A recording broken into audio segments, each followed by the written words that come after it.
Taluk S C S T ಗುತ್ತಿಗೆದಾರರ ಸಂಘದಿಂದ ಒಂದು ಲೆಟ್ರ್ ಬಂದಿತ್ತು ನಮಗೆ. ಯಾವಾಗ 18/11/2024 ಬಂದು ಆ ಟೈಮಲ್ಲಿ ಅವ್ರು ಹೇಳಿದರು, ರಮೇಶ್ ಬೋವಿ ಅನ್ನೋರು ಕಂಪ್ಯೂಟರ್ ಆಪರೇಟರ್ ವಿಭಾಗದಲ್ಲಿ ಕೆಲಸ ಮಾಡ್ತಾ ಇರ್ತಾರೆ ಇಲ್ಲಿ ಪಟ್ಟಣ ಪಂಚಾಯಿತಿಯಲ್ಲಿ. ಅವ್ರ ಹೆಂಡತಿ ಹೆಸರಲ್ಲಿ ಮತ್ತು ಅವ್ರ ತಮ್ಮನ ಹೆಸರಲ್ಲಿ ಕಾಮಗಾರಿಗಳನ್ನ ಹಾಕಿಬಿಟ್ಟು ಕೆಲಸ ಮಾಡ್ತಾ ಇರ್ತಾರೆ. ಇದರಲ್ಲಿ ಏನೋ ಎಲ್ಲ ಕೆಲಸಗಳು ಅವ್ರಿಗೆ ಆಗತ್ತೆ, ಇದರಲ್ಲಿ ಏನೋ ಗೋಲ್ಮಾಲ್ ನಡೀತಾ ಇದೆ, ತನಿಖೆ ಮಾಡಿ ಅಂತ ಬರುತ್ತೆ.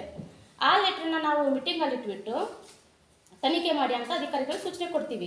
ಬಟ್ ಆ ಸೂಚನೆ ಮೇರೆಗೆ ಅಧಿಕಾರಿಗಳು ಯಾವುದೇ ರೀತಿ ತನಿಖೆ ಮಾಡೋದಿಲ್ಲ.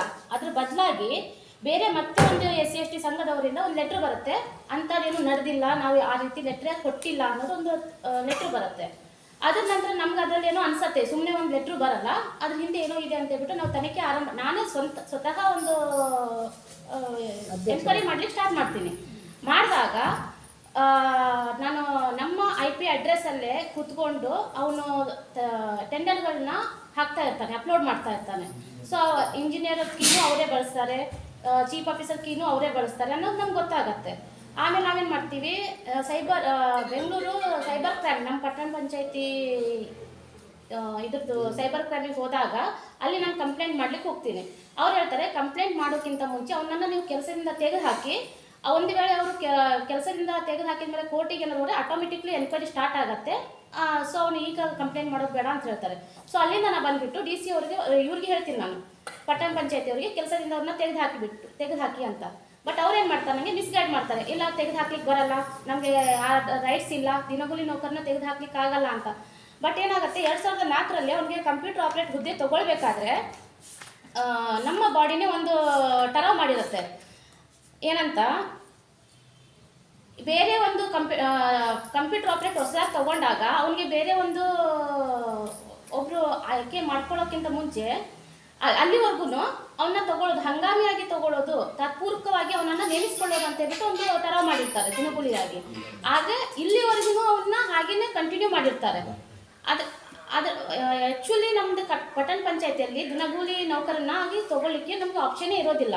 ಅದ್ರದ್ದು ಒಂದು ಪ್ರೂಫ್ ಇದೆ ನಮ್ಮ ಹತ್ರ. ಅವನ್ನ ಯಾವಾಗಿದ್ರು ಹೊರಗುತ್ತಿಗೆ ಆಧಾರದ ಮೇಲೇ ತೊಗೊಳ್ಬೇಕಂತಿದೆ ನಾವು. ಸೊ ಅದನ್ನು ಗಾಳಿಗೆ, ಆ ಆದೇಶನೂ ಗಾಳಿಗೆ ತೂರಿ ಇವನ್ನ 21 ವರ್ಷದಿಂದ ದಿನಗೂಲಿ ನೌಕರನಾಗಿ ಇಲ್ಲಿ ಇಟ್ಕೊಂಡಿದ್ದಾರೆ ಅವರು. ಸೊ ಅದರ ನಂತರ 2025 ಮೇಯಲ್ಲಿ ನಾನು DC ಅವ್ರ ಹತ್ರ ಒಂದು ಮನವಿ ತೊಗೊಂಡು ಹೋಗ್ತೀನಿ. ಇವ್ರಿಗೆ ರಿಲೀವ್ ಮಾಡ್ಲಿಕ್ಕೆ ಒಂದು ಲೆಟ್ರ್ ಕೊಡ್ತೀನಿ ಫಸ್ಟ್ ಮುಖ್ಯಾಧಿಕಾರಿಗಳಿಗೆ. ಮುಖ್ಯಾಧಿಕಾರಿಗಳು, ಇಲ್ಲ ನಾವು ತೆಗಿಲಿಕ್ಕೆ ಬರಲ್ಲ, ನಾವು DC ಆಫೀಸಿಗೆ ನಾವು PDO ಅವ್ರಿಗೆ ಲೆಟ್ರ್ ಮಾಡ್ತೀವಿ, ಅಲ್ಲಿಂದ ಏನು ರಿಪ್ಲೈ ಬರುತ್ತೆ ಅದ್ರ ಬೇಸ್ ಮೇಲೆ ನಾವು ಕೆಲಸ ಮಾಡ್ತೀವಿ ಅಂತ ಹೇಳ್ತಾರೆ. ಬಟ್ ಆ್ಯಕ್ಚುಲಿ ಒಂದು ಅಧ್ಯಕ್ಷರು ಲೆಟರ್ ಹೆಡ್ಡಲ್ಲಿ ಅವ್ರನ್ನ ತೆಗೆದು ಹಾಕಿ ಅಂತ ಕೊಟ್ಟಾಗ ತೆಗಿಲೇಬೇಕಾಗತ್ತೆ.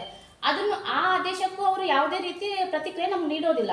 ಸೊ ಅವಾಗಲೂ ಏನು ಮಾಡ್ತಾರೆ, ನಮ್ಗೆ ಮಿಸ್ಗೈಡ್ ಮಾಡ್ತಾರೆ. ನಾವು ಅವಾಗ DC ಅವ್ರ ಹತ್ರ ಹೋಗ್ತೀವಿ. DC ಅವರು ಅವ್ರಿಗೆ ತೆಗೆದುಹಾಕಿ, ಈ ಕ್ಷಣದಿಂದ ತೆಗೆದುಹಾಕಿ ಅಂತ ಹೇಳ್ಬಿಟ್ಟು ಅವ್ರಿಗೊಂದು ಲೆಟ್ರ್ ಕೊಡ್ತಾರೆ. ಬಟ್ ಈಗಲೂ ಅವ್ರು ಏನು ಮಾಡ್ತಾ ಇದ್ದಾರೆ ಅಂದರೆ, ನೋಟಿಸ್ ಕೊಡೋ ಒಂದು ವ್ಯವಸ್ಥೆ ಮಾಡಿದ್ದಾರೆ. ನೋಟಿಸ್ ಕೊಡ್ತೀವಿ, ಅದ್ರ ನಂತರ ನಾವೇನಾದ್ರು ಹೇಳ್ತೀವಿ ಅಂತ ಹೇಳ್ಬಿಟ್ಟು ಅವ್ನು ರಿಪ್ಲೈ ಬರಲಿ, ಅದ್ರ ನಂತರ ತೆಗೆದು ಹಾಕ್ತೀವಿ ಅಂತ. ಈಗ ನೋಟಿಸ್ ಕೊಟ್ಟಿದ್ಮೇಲೆ ಅವ್ರು ಏನು ಮಾಡ್ತಾರೆ, ಅವ್ರು ನಮ್ದೇನು ತಪ್ಪೇ ಮಾಡಿಲ್ಲ ಅಂತ ಲಿಖಿತವಾಗಿ ಅವ್ರು ಕೊಡ್ತಾರೆ. ಲಿಖಿತವಾಗಿ ಕೊಟ್ಟಿದ್ಮೇಲೆ ಇವ್ರು ತಪ್ಪಿಲ್ಲ ಅಂತ ಹೇಳ್ಬಿಟ್ಟು ಅವಾಗ ಮತ್ತೆ ತೆಗೆಯೋದಿಲ್ಲ ಅಂತಾನೆ ಸುಮ್ಮನಾಗ್ಬಿಡ್ತಾರೆ.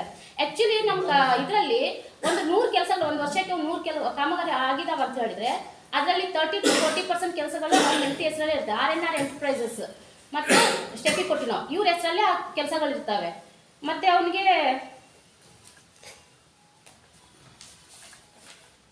ಇದು ನಾವು ಕಂಪ್ಯೂಟರ್ ಆಪರೇಟರ್ನ ದಿನಗೂಲಿ ನೌಕರಾಗಿ ತಗೊಳ್ಬಾರ್ದು, ಹೊರಗುತ್ತಿಗೆ ಆಧಾರದ ಮೇಲೆ ತಗೊಳ್ಬೇಕನ್ನೋ ಒಂದು ಸರ್ಕಾರದ ಇದು ಇದೆ, ಸುತ್ತೋಲೆಯಲ್ಲಿದೆ.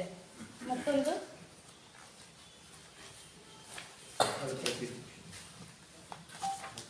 ಈಗ ಕಾಮಗಾರಿಗಳಾದರೆ ಥರ್ಡ್ ಪಾರ್ಟಿ ಇನ್ಸ್ಪೆಕ್ಷನ್ಗೆ ಇಂಜಿನಿಯರ್ ಮತ್ತು ಚೀಫ್ ಆಫೀಸರ್, ಇಲ್ಲಾಂದರೆ ಬೇರೆ ಔಟ್ಸೈಡ್ ಬರೋ ಇಂಜಿನಿಯರ್ ಒಬ್ಬರು ಹೋಗಬೇಕಾಗತ್ತೆ. ಬಟ್ ಇದರಲ್ಲಿ ಥರ್ಡ್ ಪಾರ್ಟಿ ಎನ್ಕ್ವೈರಿಗೆ ಕಂಪ್ಯೂಟರ್ ಆಪರೇಟರ್ ರಮೇಶ್ ಬೋಯಿ ಅವರೇ ಹೋಗ್ತಿರೋದು ಎದ್ದು ಕಾಣ್ತಾ ಇದೆ. ಇದರಲ್ಲಿ ಅವ್ರ ಹೆಸರು ಇದೆ, ಎಲ್ಲಾನು ಮೆನ್ಷನ್ ಇದೆ. ನೋಡ್ಬೋದು, ನಮ್ಮ ಹತ್ರ ಪ್ರೂಫ್ ಇಟ್ಕೊಂಡೇ ನಾವು ಮಾತಾಡ್ತಾ ಇದ್ದೀವಿ. ಆದ್ರೂ ಇನ್ನೋರ್ಗು ಡಿಲೇ ಆಗ್ತಿರೋದು ಯಾಕಂತ ನಮ್ಗೆ ಗೊತ್ತಾಗ್ತಾ ಇಲ್ಲ. ಇದರಲ್ಲಿ ಯಾರ್ಯಾರು ಕೈವಾಡ ಇದೆ ಅದನ್ನೆಲ್ಲಾನು ನಾವು ಬಯಲಿಗೆ ಎಳಿತೀವಿ. ಈಗಾಗಲೇ ನಮ್ಗೆ ಗೊತ್ತಾಗ್ತಾ ಇದೆ. ಇದ್ರ ನಂತರನೂ ಅವರು ನಮಗೆ ರೆಸ್ಪಾನ್ಸ್ ಮಾಡಲಿಲ್ಲ ಅಂದರೆ ನಾವು ಸೈಬರ್ ಕ್ರೈಮಿಗೂ ರಿಪೋರ್ಟ್ ಹಾಕ್ತೀವಿ. ಮತ್ತು ನಾವು ಲೋಕಾಯುಕ್ತಕ್ಕೆ ಮೊನ್ನೆ ಬಂದಾಗ ನಾನು ಲೋಕಾಯುಕ್ತ ಕಡೆ ಹೋಗ್ತೀನಿ ಅಂದಾಗ ಬೇಡ ನಾವೇ ಇದು ಮಾಡ್ತೀವಿ ಅಂತ PDO ಅವ್ರು ಹೇಳಿದ ಒಂದು ಮಾತಿಂದ ನಾವು ನಿಂತಿದ್ವಿ. ಬಟ್ ಅದ್ರ ನಂತರ ನಾವು ಹೋಗ್ಲಿಕ್ಕೂ ಹಿಂಜರಿಯಲ್ಲ, ನಾವು ಆ್ಯಕ್ಚುಲಿ ಕಂಪ್ಲೇಂಟ್ ಮಾಡ್ತೀವಿ ಇವ್ರನ್ನ ತೆಗೆದು ಹಾಕಿಲ್ಲ ಅಂದರೆ. ನಮಸ್ಕಾರ. ಈಗ ಮೇಡಮ್ ನೀವು ಬಂದು 5 ವರ್ಷ ಆಯ್ತು, ಇನ್ನು 4.5 ವರ್ಷ ಆಯಿತು. ಹಾಗೆ 4 ವರ್ಷ ತನಕ ನಿಮ್ಗೆ ಏನು ಗೊತ್ತಾಗಿಲ್ಲ ಹಾಗಾದ್ರೆ? ನಮ್ಗೆ ಆ್ಯಕ್ಚುಲಿ ದಿನಗೂಲಿ ಆಧಾರದ ಮೇಲೆ ಅವ್ನು ಇದಾನ ಅಂತಲೇ ನಮ್ಗೆ ಗೊತ್ತಾಗಲಿಲ್ಲ. ನಮ್ಗೆ ಲೆಟ್ರ್ ಬಂದಾಗಲೇ ನಾವು ನೋಡಿದ್ದು. ಯಾಕಂದರೆ ಸ್ಟಾಫ್ ಎಲ್ಲ ಕೆಲಸಗಳು ನಡೀತಾ ಇತ್ತು, ನಾವು ಸುಮ್ಮನೆ ಕಂಪ್ಯೂಟರ್ ಆಪ್ರೇಟರ್ ಇದ್ದಾರೆ ಅಂತ ನಮ್ಗೆ ಗೊತ್ತಿತ್ತು. ಬಟ್ ಅವರು ಸ್ಪಾಟ್ ಕಾಮಗಾರಿ ಥರ್ಡ್ ಪಾರ್ಟಿ ಇನ್ಸ್ಪೆಕ್ಷನ್ಗೆ ಅವನೇ ಹೋಗ್ತಿದ್ದ ಅಂತ ಇವೆಲ್ಲ ನಮ್ಗೆ ಗೊತ್ತಿರಲಿಲ್ಲ. ಅದನ್ನೆಲ್ಲ ನಾವು ಡಾಕ್ಯುಮೆಂಟ್ಸ್ ಚೆಕ್ ಮಾಡಿದಾಗಲೇ ನಮ್ಗೆ ಗೊತ್ತಾಗಿದ್ದು. ಅಲ್ಲ, ಈಗ ಕಾಮಗಾರಿಗಳ ಬಗ್ಗೆ ಅವ್ನು ಇಷ್ಟೆಲ್ಲ ಹಾಕೋಬೇಕಾದ್ರೆ ನಿಮ್ಗೆ ಗಮನಕ್ಕಿಲ್ಲ ಇತ್ತು ಹಾಗಾದ್ರೆ? 4.5 ವರ್ಷ ತನಕ ನಿಮ್ಗೆ ಗಮನಕ್ಕೆ ಇಲ್ಲ ಹಾಗಾದ್ರೆ? 4.5 ವರ್ಷ ತನಕ ನಮ್ಗೆ ಅಧ್ಯಕ್ಷ ಆದ ನಂತರ ಅದ್ರ ಗಮನಕ್ಕೆ ಬಂದಿದ್ದು. ಮುಂಚೆ ಅದಕ್ಕಿಂತ ಮುಂಚೆ ನಾವು ಅಷ್ಟು ನಮ್ಮ ವಾರ್ಡಿನ ವಿಚಾರಗಳ ಬಗ್ಗೆ ಮಾತ್ರ ನಾವು ತಲೆ ಕೆಡಿಸ್ಕೊಳ್ತಾ ಇದ್ವಿ. ಯಾವತ್ತು ನಾವು ಅಧ್ಯಕ್ಷ ಆದಿವೋ ಅವತ್ತಿಂದ ನಂಗೆ ಅದ್ರ ಬಗ್ಗೆ ಸ್ವಲ್ಪ ತಲೆ ಕೆಡಿಸ್ಕೊಂಡು ನಾವು ನೋಡ್ಕೊಂಡಿದ್ದು ಏನೇನು ಆಗ್ತಿದೆ ಅಂತ ನಮ್ಮ ಗಮನಕ್ಕೆ ಬಂದಿದ್ದು. ಹಿಂದಿನ ಬಾರಿ ನೀವು ನೋಡಿ ಸರ್, ಈಗ ಗಮನಕ್ಕೆ ಬಂದ ಹಿಂದಿನ ಬಾರಿನೂ ನೀವು ಅಧ್ಯಕ್ಷರಿದ್ರಿ. ಹೌದು, ಹಿಂದಿನ ಬಾರಿ ಗಮನಕ್ಕೆ ಯಾಕೆ ಬರಲಿಲ್ಲ, ಈಗ ಯಾಕೆ ಬಂತು ಅಂತ? ಈಗಲ್ಲ, ಅವಾಗಲೇ ಲೆಟ್ರ್ ಬರಲಿಲ್ಲಾಗಿತ್ತು. ಇವಾಗ ಲೆಟ್ರ್ ಬಂದಿದೆ, ಅದಕ್ಕೆ ನಾವು ಎನ್ಕ್ವೈರಿ ಮಾಡ್ತಾ ಇದ್ದೀವಿ. ಅವಾಗಲಿಂದ ಚರ್ಚೆ ಮಾಡ್ಕೊಂತಾನೆ ಅದರಲ್ಲ.